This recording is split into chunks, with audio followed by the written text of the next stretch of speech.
All right. Hello, everybody. Good afternoon. It's a sunny Tuesday here in Randolph, New Jersey. Welcome. Better Spaces is a health and happiness solution for today's hybrid workplace. My name is Dr. Paul Kachowa. I'm the owner of PAR5 Physical Therapy here in Randolph, New Jersey, and I partnered with them to give you an easy and educational workday session. Today's session is golf performance. Strength and conditioning for a powerful swing. My plug just fell down. We're going to start over. Let me just plug this in. Jeez Louise. No worries, Paul. There's nobody in the room either, right? Okay, cool. No, we're good. Let's just start over. Oh my gosh. That was horrible. Big loud No one noise. will know. All right. Take two. All right. Hello, welcome. Better Spaces is a health and happiness solution for today's hybrid workplace. My name is Dr. Paul Kachowa. I'm a physical therapist and owner of PAR5 Physical Therapy here in Randolph, New Jersey, and I partnered with them to give you an easy and educational workday session. Today's session is golf performance, strength and conditioning for a powerful swing. We're going to talk about golf performance through targeted strength and conditioning exercises. And we'll talk about key muscle groups that are involved in a powerful swing and introduce exercises to improve strength, flexibility, and stability. So whether you're a weekend warrior or a seasoned golfer, you're going to learn how to optimize your physical fitness to achieve a more controlled, efficient, and powerful swing. A little bit about me. I'm a physical therapist. I got my doctorate from Mercy University in 2010, and I've been in the PT field for over 25 years. I'm a certified golf fitness instructor, a certified level 1 CrossFit coach, certified dry needling specialist, and board certified orthopedic clinical specialist. So all of this for the past, I think, about 12 years, I've helped hundreds of golfers realize their potential on how to play better, how to swing the golf club better within what their body can physically do. Okay, so let me pop up my slides here. We'll get started into this. So it's golf performance, strength and conditioning for a powerful swing. Like all my talks, I have to put up this disclaimer here that, this is going to be material that is aimed at a broad population. One of the key things that you want to be able to do when you're trying to change your body, your physical fitness, and improve your ability to play a sport is make sure that you get a thorough physical evaluation. For golfers that come to see me, I take them through a 16-point Titleist Performance Institute golf movement assessment, looking at their body's ability to move, what their flexibility is, what their range of motion, stability, strength, and then translate that into why they swing the club the way they do. Because golfers, if you wanted to play better, you only got two choices to improve. It's either you work on the skill side, where you're trying to get golf lessons from a swing coach, get better equipment, or you attack it from the fitness side, where you work on your physical ability to swing a club and be strong and fast. All right, so let's dive in a little bit what that means. Basically, this body functions on an alternating pattern of stability and mobility.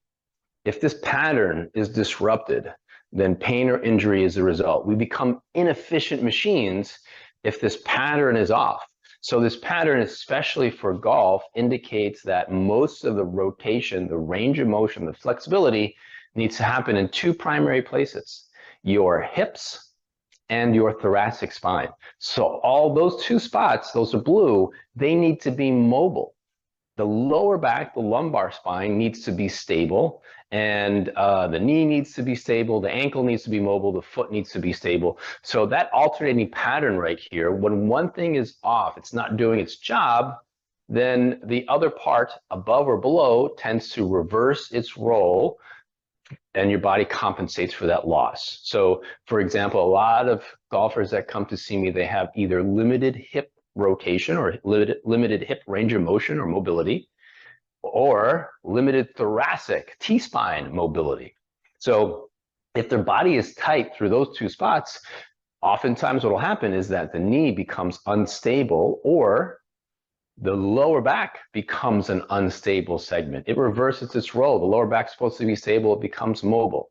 And that's the way that most golfers who have tight thoracic spines or tight hips swing. They get their rotation from the knee or from the lower back, and they wind up with an inefficient swing, pain, injury, whatever. Okay, so with the golf swing, it's all about this, what we call a kinematic sequence. You think about the mechanics of a whip. When you're holding the end of the whip, you're initiating that movement. That movement goes through the length of the whip, where the end of the whip is the fastest piece that's moving. When it comes to the when it comes to golf, the fastest piece of the movement is going to be the club head. It's the farthest away from our body, and we want that to swing as fast as possible. So that means everything upstream from there, the arm, the shoulder, the thoracic spine, your trunk, your core, your hips, your knees, your feet, your ankles, all of that needs to move in sequence faster and faster and faster as that speed and power gets transferred from one segment to another and ultimately into the club. So if we break it down and take out this graph, let me pull this up really close so you can kind of see. This is a graph that kind of describes the rotational kinematic sequence, and the vertical axis on the left is basically the rotational speed. How fast are things moving? And in the bottom is time. Okay, the gray area in the middle is where we are most concerned about, because that is the downswing, right? From the top of your backswing, you could see that all the lines, the pelvic line, the thorax line, the arm line, and the club line, all of those rotational speeds have come to zero, virtual standstill at the top of your backswing. And then as you go down into the downswing and impact, all of it starts to accelerate. And you could see that red dot. That red dot is the first thing that accelerates and then peaks at that red dot right there. So that's the pelvis rotating faster and then peaks, and then it slows down in time. But then what continues to accelerate is the thoracic, the T-spine. That continues to accelerate, peaks here at the green, and shortly thereafter, the next sequence in the next segment in the sequence, the arm peaks and then decreases or slows down, and then the last one's going to be the club, here highest at impact. So you can see how this sequentially, the peaks go in sequence, and the theory is that as we speed up, that segment slows down and transfers that speed, that energy, that torque to the next segment as it works through the swing. Okay, and if that sequence is off, typically we'll get to be like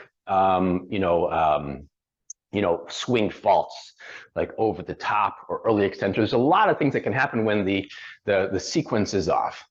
Okay, so let's go back and to look at some key points of strength and conditioning. So key points, we mentioned the mobility, the two parts that need to be most mobile, the hips and the thoracic spine. Those two things need to be as mobile as possible. And there are benchmarks to test whether or not you are in the norm, dysfunctional or deficient, or like a pro, super mobile. And then we need to exercise or strengthen the core. The abdominals basically connects the lower half of your body to the upper half of your body, right? So we initiate this downswing through the feet, the action of the push-pull, the ground reaction force through our feet, translating that rotation through our pelvis, and then connecting that into the core, and then that goes into the thoracic spine, the mid-back. So if the core isn't engaged and active, then we have a power leak, and then that can create a lot of swing faults.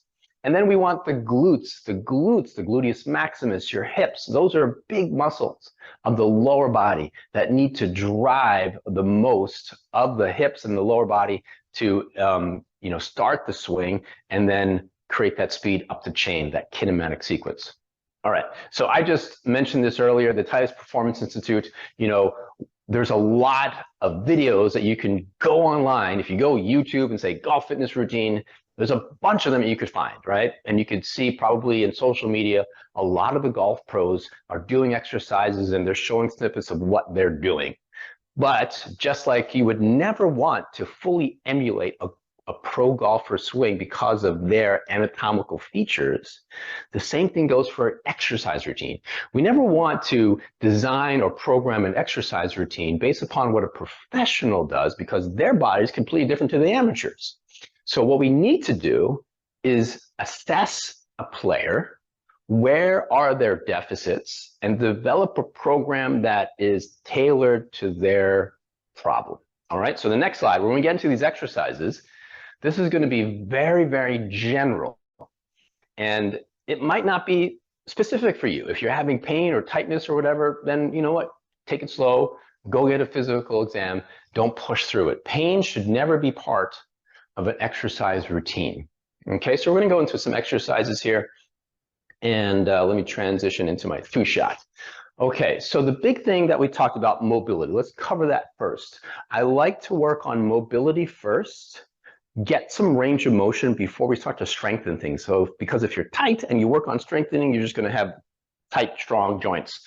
So thoracic spine rotation, this part rotating, and hip rotation, this part rotation. So those are the two big spots.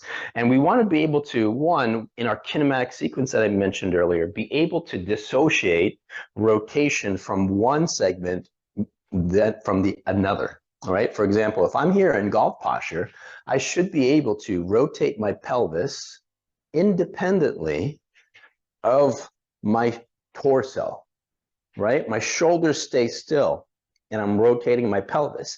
And a lot of times people will come to me and they'll do this type of motion where they drive this rotation from the pelvis through the legs. But really what happens is that it's not a push-pull, a shift from one side to the other, it's rotation. And that occurs through the abdominals as I pull the obliques, that creates this rotation and dissociation of my torso from my hips. And then also I should be able to turn my torso without moving my pelvis. Okay, so those two segments we need to be able to dissociate.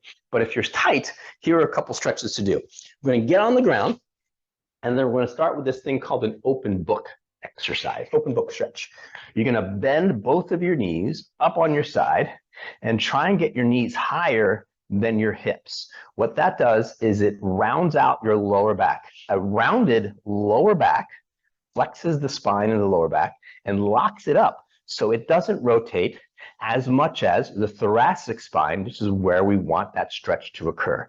So I'm going to bring my knees up. I'm going to hold my knees together, lock those in with my bottom hand.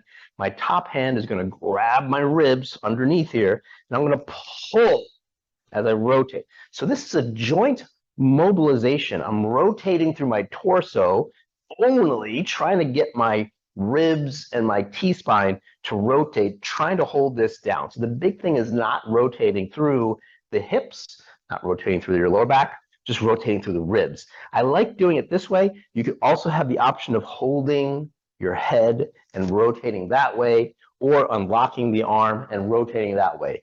The thing that you want to watch out for when you unlock the arm and do it this way is that you still rotate through the torso. We don't just go and do this. So you can see I'm like not even moving my head. I'm just moving the shoulder, okay? So those are some compensations that we'll do. If you're tight in the thoracic spine, we'll do more movement through the shoulder. So those compensations you want to watch out for. So that's the open book exercise. And another one is called the hip drop. It's basically trying to rotate through your hips.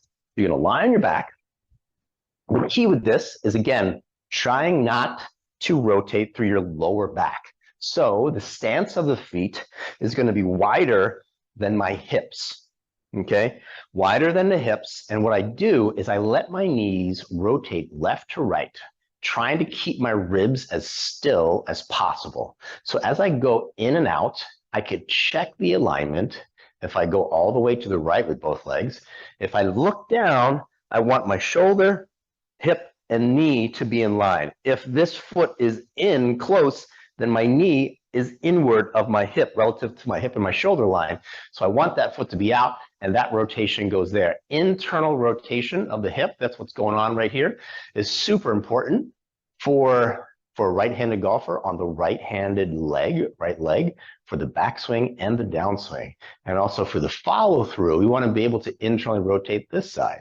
So this is a hip drop exercise. You're just going through that, loosening up the hips. Both of those exercises are mobility exercises, and I usually program them for about a minute. You go back and forth, nice and easy, breathing in and out through the nose, long exhales to make everything relax, and then you do it for a minute to improve hip rotation or thoracic rotation. So the next thing we want to work on is some core stability and some strength in the glutes. So the golf posture, right? We think about the posture. We want to maintain that posture as we hit the impact. Is kind of like this hip hinge.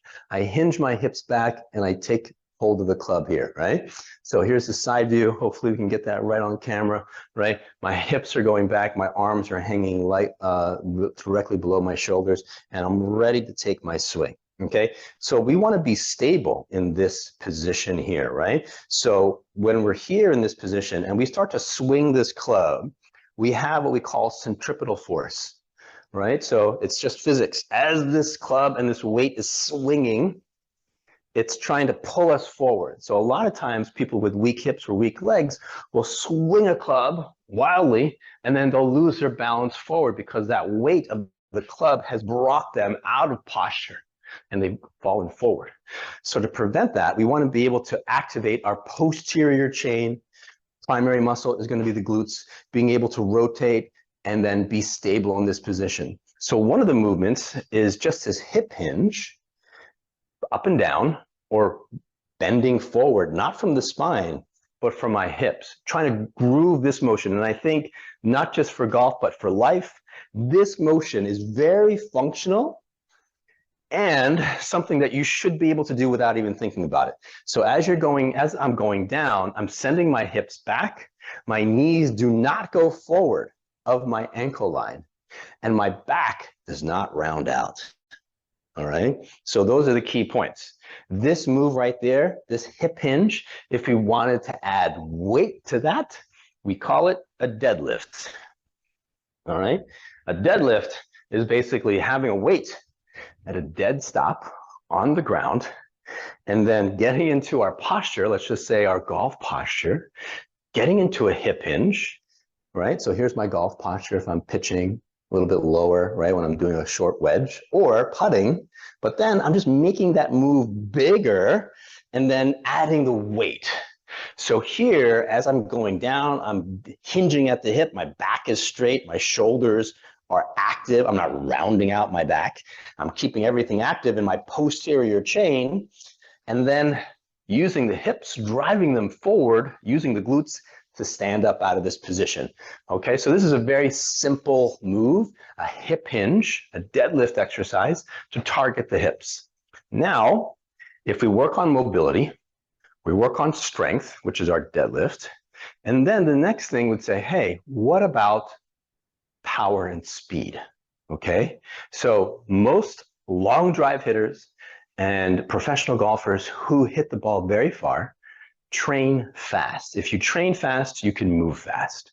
So this hip hinge sequence, this hip hinge movement archetype, if we were to add speed to this position, right, opening and closing of the hip, it would look like this. It would look like a jump, right? It would be here and I'm jumping. So people who have a higher vertical jump, research shows, a lot of studies show that drive length, how far you can drive the ball with the driver, is related to how high you can jump. So if you can create that vertical force, that ground reaction force pushing into the ground to do that movement fast, then that's when we start to develop conditioning and strength and power.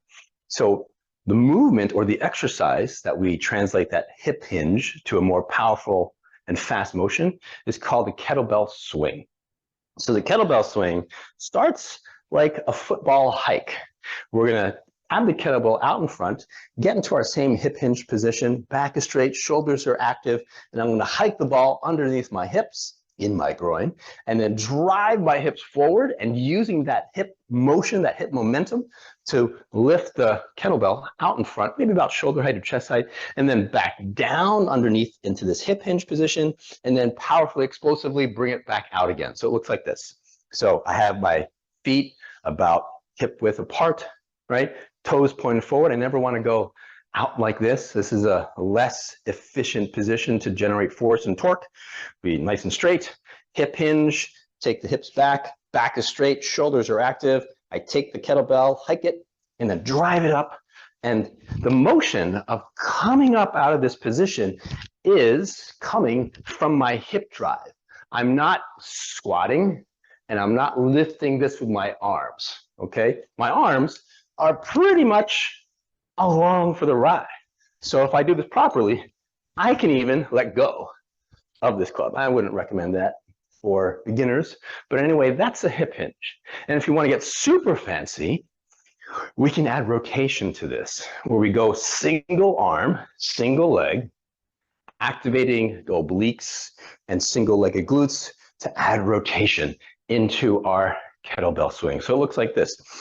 So I like to start with one leg in front with a kickstand leg or toe touch with my other leg. So that forces me to have more weight on one leg, and I can initiate this swing from the top. Basically, same thing, momentum, swing, momentum, swing, using the hip. And I can come back and do the other side. And I can add rotation with my shoulders here, driving through the hip though, still a more advanced maneuver, but I'm still using my hips to drive that weight forward. All right, so that's how we take a simple movement as a hip hinge or golf posture, go into strength, and then go into a power move. All right, so the next thing I want to look at is how do we train the core? Rotation or golf is a rotary sport, and a lot of times people who train their core do planks, sit-ups, leg lifts, very frontal plane movements or sagittal planes. It's this movement right here, up and down, forward and backward. We really need to work rotation. So one of the key exercises that I usually program is something called a pal-off press. You can take a band, a cable column, weight, whatever, and make sure that it's attached perpendicular to your body. So I will be facing 90 degrees away from where this is attached. One simple version of this exercise, this is a very versatile exercise. You can do this in many different positions, but for simplicity, let's just apply it to the golf posture. All right, so I'm here in golf posture. I have this band strap cable attached 90 degrees away from my body. I have my hands, this rope, the handle, whatever it is, right on my chest. And I'm in my golf posture, and I want to engage my glutes, I want to engage my abdominals, and I just take this with my hands 90 degrees away from my chest. So as I put my hands out like this, so farther my hands are away from my body, I get this rotary force through this. This thing wants me to rotate away, but I want to engage my core and challenge that and work on stability and holding that position. So it's not a press down, it's not down here. It's 90 degrees away from our body to create this anti-rotation force where I have to really lock down the abdominals. I can hold this for like, 10, 20, 30 seconds. The longer I hold it, the more intense and challenging this is. But basically you would do both sides and try and be symmetrical with that anti-rotation movement. All right. So we did some power stuff, we did some strength exercises, we did some stretching exercises, very general exercises. Like I said, any YouTube search or Google search, you'll find a million different exercise routines that are designed for golf. But the key thing is making sure that you find one that is specific for your issues, your needs, right? Not everybody's going to be able to move like a professional player. So I try and keep it simple, work on pushing exercises, pulling exercises, hinging exercises, squatting exercises, and core abdominal carry exercises. Keep it simple. And then once you can conquer that, then you can work on higher level exercises that involve a lot of rotation, single leg exercises, single arm exercises, and power and speed, because you can't really work on the power and speed stuff unless you move well, all right? That way you can avoid injury. All righty. So let me pull up my camera here, and then let's see if there's any questions in the chat room. Blah, blah, blah, blah. Looks like there isn't any questions. Let's see, it's 1:27. If there are any questions, feel free to use the chat, and we'll get those covered right now. If not, I'm going to give it like a 30-second countdown, and then we're going to shut it down. All righty. Okay. All right, you're welcome. You're welcome. Now, thank you, everyone, for joining me today. You could look for this session and many more on demand on any of the Better Spaces apps. You know, I'll be back Tuesday, I think in a couple weeks. I don't know exactly what day it is, but the next one is going to be injury prevention in pickleball, strengthening and stretching for longevity. So you want to keep your pickleball rallies going by focusing on injury prevention. In this upcoming session, we're going to delve into common injuries in pickleball, explore the biomechanics behind them, and introduce specific strength and stretching exercises to reduce your risk of injury on the court, and also to improve your competitive play and play better beach events. Oh, are you doing tennis too? Be interested in that? Yeah, you know, I think again, if you go into the Better Spaces apps, you'll probably see another one that I did for tennis players. But a lot of the things that we're going to be talking about in pickleball is very applicable to tennis. We're not going to talk about any skill or how the paddle interacts with the ball, because those are very specific exercises, specific points for those two sports. But basically, you're a human, you need to rotate, you need to do one-handed movements, lunge, squat, you know, and then rotate. So we're going to be talking about that, and ankle mobility, knee strength, hip strength, stuff like that. And that applies to both sports. All right. So any questions from this or any of my other classes, you could feel free to email me here at paul@par5pt.com or team@betterspaces.com. All right. Thank you and be well. Enjoy your day. Bye-bye.